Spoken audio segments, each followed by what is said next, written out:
I don't know if anyone is still holding out hope for a better summer, but I have bad news for you. It is fall. It's not just fall in the calendar, it's fall outside. So you can see that. You look at the trees, you look at the termination dust up in the mountains, and you know it is fall. So you can have a better summer, but it'll be about 9 months from now. So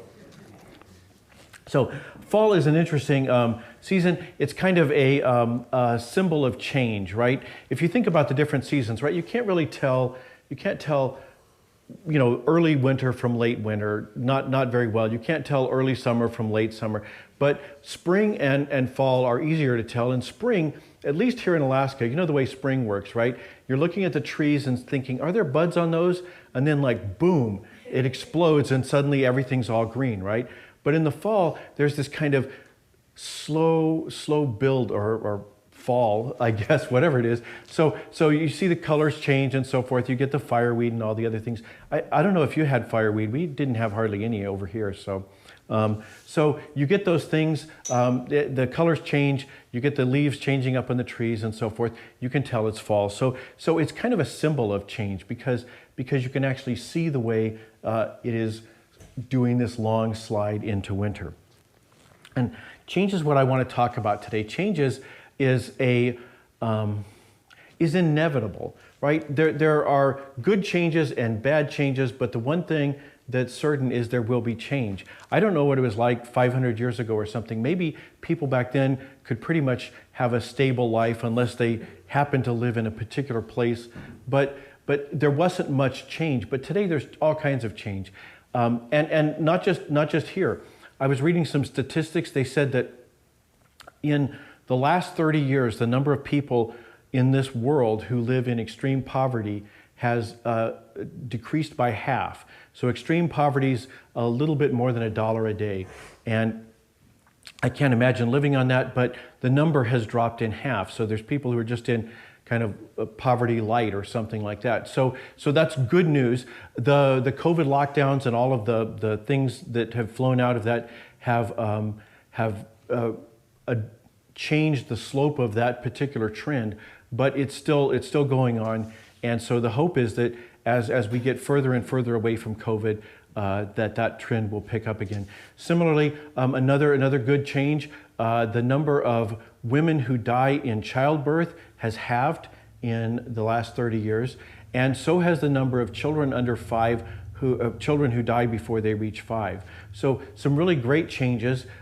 We can all be happy about those, but there's other changes as well. You know, the changes that we deal with, a lot of them, like those other changes, driven by technology.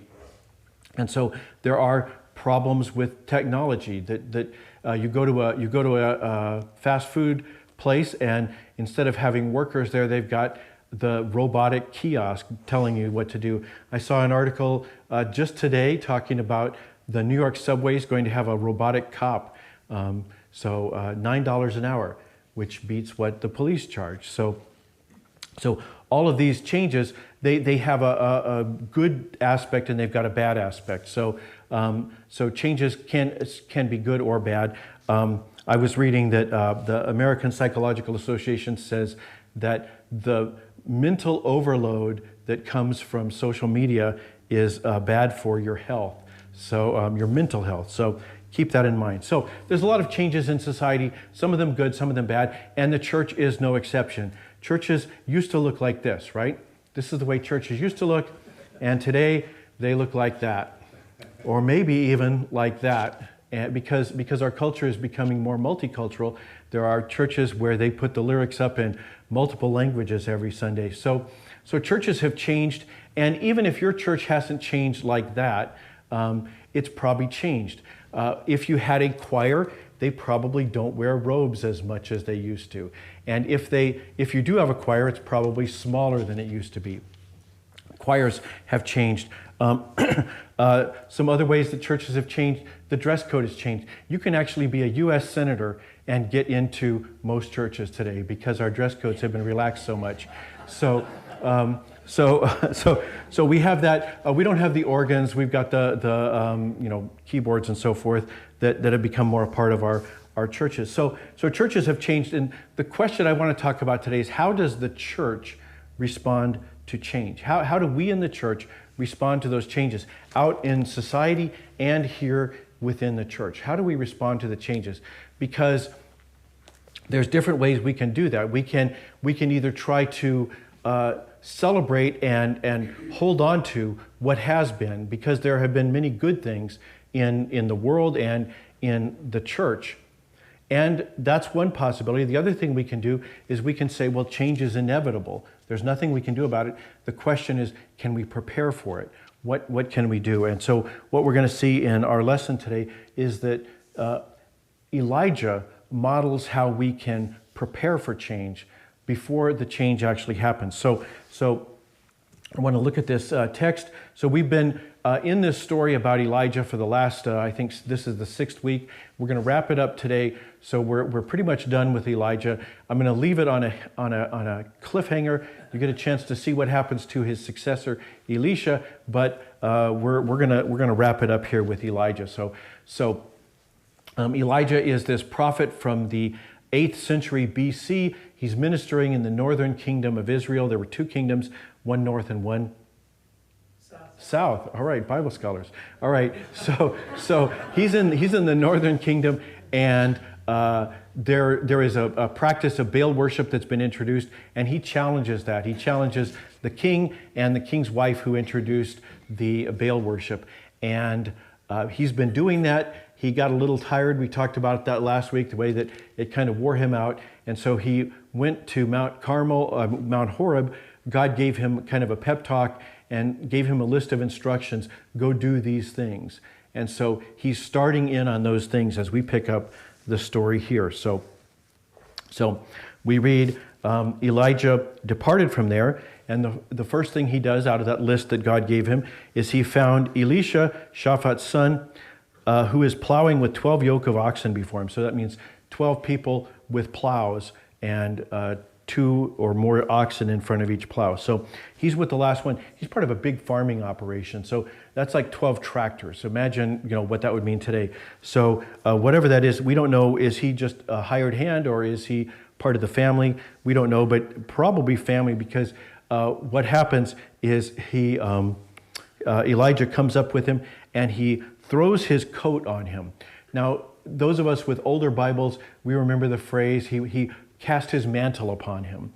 So that language about putting your mantle on somebody is what they're getting at here.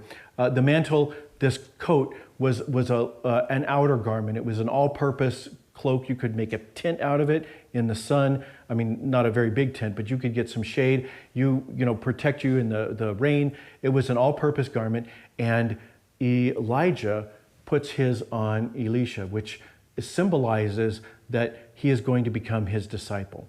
And we can say, well, why would that, what a weird symbol that would be. But Elisha understands it. So he says, let me go say bye to mom and dad first. So he says, let me kiss my father and mother, then I will follow you. Elijah says, I'm not holding you back. And so Elisha turns back from following Elijah, takes the pair of oxen and slaughters them. Then with equipment from the oxen, the yoke and so forth, he boils the meat, gives it to the people, and they eat it. So he is burning his bridges. He's saying, I'm done being a farmer. I don't need those oxen anymore. I hope that they were his, that he wasn't just an employee. But everybody had a big party, and then off he goes. So he's following Elijah. So he got up, followed Elisha, and served him. And then we skip forward. There's a bunch of stuff that happens because change is inevitable. King Ahab dies in a battle. His first son, Ahaziah, replaces him. And then after that, another son replaces him because the first one dies also. And so there's been change. Jezebel is no longer the queen. She's now the queen mother, and it looks like she's a power behind the throne for her son Joram. So things have changed, but the ministry continues. And so now we pick things up in chapter 2 of 2 Kings. So it says, now the Lord was going to take Elijah up to heaven in a windstorm. And everybody seems to know that. I don't know how they all knew it. I don't know if Elijah found out from God and then he just told everybody matter-of-factly. But however it turned out, everybody in this story seems to know that's what's going to take place. So the Lord's going to take Elijah up to heaven in a windstorm, and Elijah and Elisha were leaving Gilgal. So they're in the center of the southern kingdom. They're going to head southeast toward the the Jordan River. So Elijah says, "Stay here. The Lord sent me to Bethel." And Elisha says, "No, I'm going with you." So they go down to Bethel. There's a school, like I told the children, there's a school of prophets there, and they come out and they also know that the Lord is taking Elijah away today. And so he says, they say, "Do you know the Lord is going to take your master away from you today?" And Elisha says, "Yeah, don't talk about it. Don't remind me." And Elijah says, "Elisha, stay here because the Lord sent me to Jericho." So they got to Bethel, and now he's saying, "Well, stop here. This is far enough." And Elisha says, "No, I'm going with you." They go to Jericho. Another batch of prophets is at the school in Jericho. And so they ask the same thing. "Did you know the Lord's going to take your master away from you today?" He says, "Yes, I know. Don't talk about it." And Elijah says, "Okay, well, stay here then, okay? Because I'm going to go down to the Jordan River. The Lord has sent me." And Elisha says, "As the Lord lives and as you live, I won't leave you." So both of them went on together. And 50 members of the company of prophets, presumably the ones from Jericho, but we don't know, they go along and they stand at a distance. And Elijah and Elisha stood beside the Jordan River, and Elijah performs his last miracle. So he takes his coat, rolls it up, and hits the water.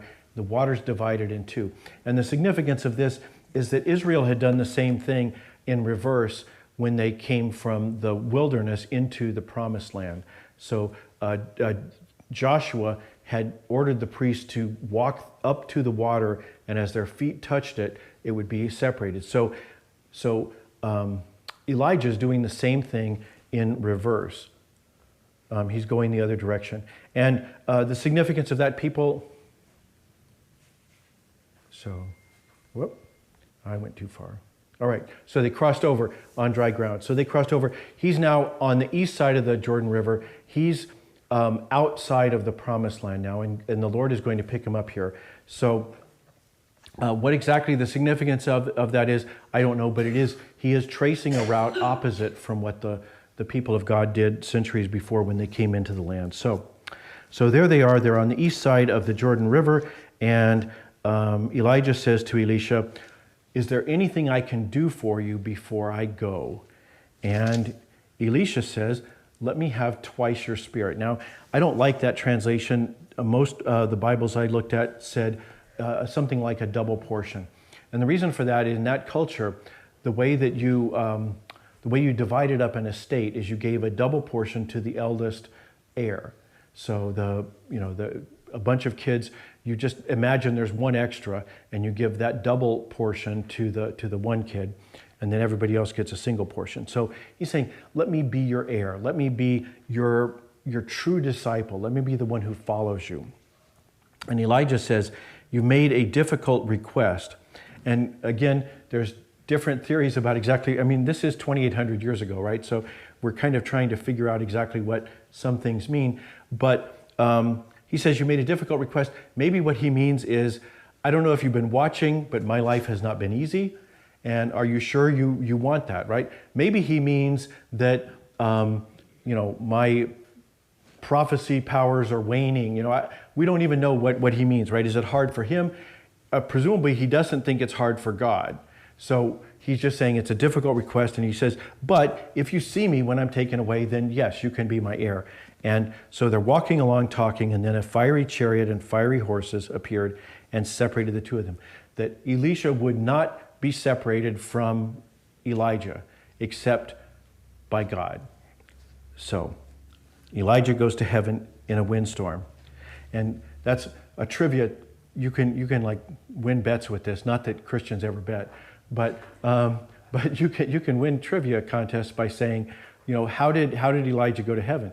Because most people think, in a chariot of fire. But It actually says in a windstorm. So for what it's worth, now you know some trivia. So what happens? He goes to heaven in a windstorm. Picture that if you can. I'm not sure exactly what that would look like. And Elisha is watching, and he cries out, "Oh, my father, Israel's chariots and its riders." So he is grief-struck because he's been walking with this man who has been his mentor for however long. And also he says Israel's chariots and its riders. That's kind of like saying Israel's army and its air force. So the thing that has made Israel capable of surviving in a hostile world, you are that guy. Ahab and his dynasty don't think so, but you are actually the guy who's been keeping Israel safe all this time. So he says, how are we going to replace you? And when he could no longer see him, Elisha took hold of his clothes and ripped them in two. That's a sign of mourning. So he's in mourning now. He's sad that this has happened. But as the saying goes, no one can take your place, but somebody's going to get your job. And that's the place that Elisha finds himself in. He can't take the place of Elijah, but Elijah has prepared him, and he has now he's passed his mantle on to his followers. So what is the lesson here? Now we're going to see in the next verse, if you go on, I'll tease it, he does pick up that mantle, right? It drops, and he picks it up, and he takes on this role. But change is inevitable, right? There's change. We talked about technological change. There's all kinds of social change that happens in the world. You just picture what life was like when you were 10, right? Things are different now, except for Madeline. So for the rest of us, things are really different here.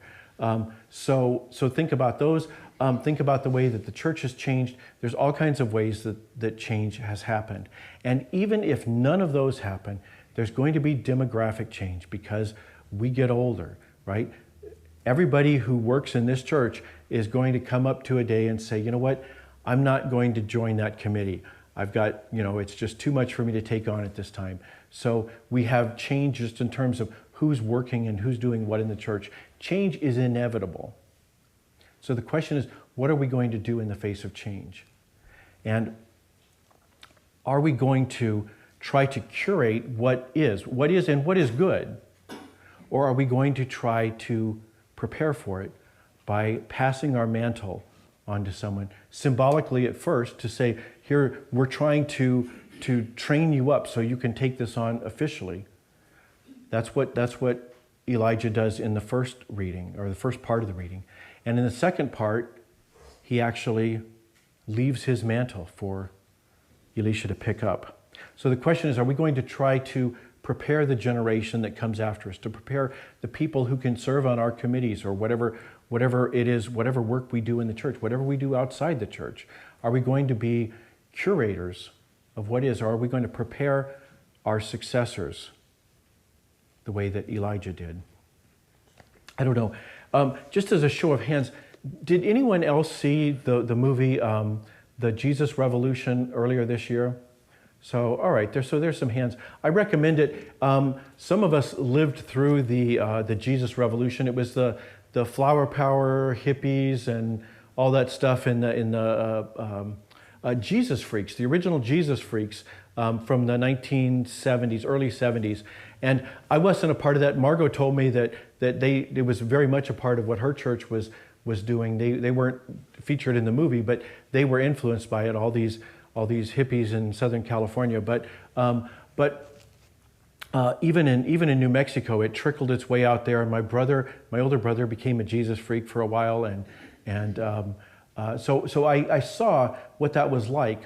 And what the movie captures is that there are churches that are on the leading edge of that movement, and there is this tension within the church. Should we curate what was, or should we embrace what's going on and actually raise up a new generation?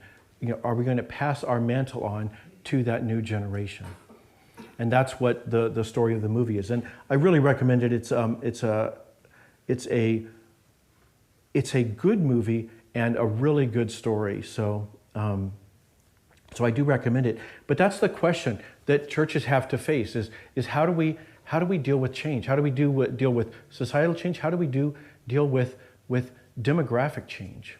In the case of the Jesus Revolution, they're talking about the way the world has changed. People are relating to God differently than they did a decade earlier. So the question is, okay, well, how are we going to do that? And so a lot of the things, we sang a lot of the songs that came from that era, from the second or the last 2 decades of the 20th century. A lot of church music came from that period. Our little black hymnal is full of songs written as a response or as part of the Jesus Revolution. So that's what the church largely did. That's why there are churches with those light shows and so forth, because that movement has changed, because people have said, we need to pick up the mantle. And to do that, we need to identify people. We need to help them take on the job of being leaders in the Christian community. That's our role as the church, is to raise up Elishas. And I'm happy to say this has been something that Jewel Lake Parish has been working on for years. We kind of had some setbacks with COVID, but I think we're back working pretty effectively now as a vitality team. And one of the things that really kind of I would say lucked into, but God provided, is this ability to yoke with the other church, Trinity Church, so that we can actually hire somebody, as Janelle mentioned, we can hire somebody who can specifically concentrate on that aspect of our ministry, of actually trying to raise up that generation of Elishas. So I'm really happy we've been able to do that. We're moving along on that. But churches sometimes think that they shouldn't change because God doesn't change. But that is precisely why churches need to change, because God doesn't change. And in a world that changes, people deserve to know the good news about Jesus. And so in order to reach them, the church has to actually change. And whether it wants to or not, it's going to, because people stop volunteering. They get too old, they die. Some of them go to heaven in a chariot, or in a whirlwind, excuse me. So what can we do? What can you do to help raise up a generation of followers, to find that Elisha, to find that company of prophets in Bethel or Jericho, to support them as they begin taking on their own mantle? That's the calling of this church, and I'm glad to say we're making some progress. Let's pray. Father, we love you, and we know you love us, but we know you also love people who have not appeared yet, not appeared in our churches, may not be born yet. And so, Lord, we ask that you would help us to be like Elijah, to prepare and to give leadership roles to the generation that succeeds us, so that they in turn can reach that generation, those generations that follow them. We ask this through Christ our Lord. Amen.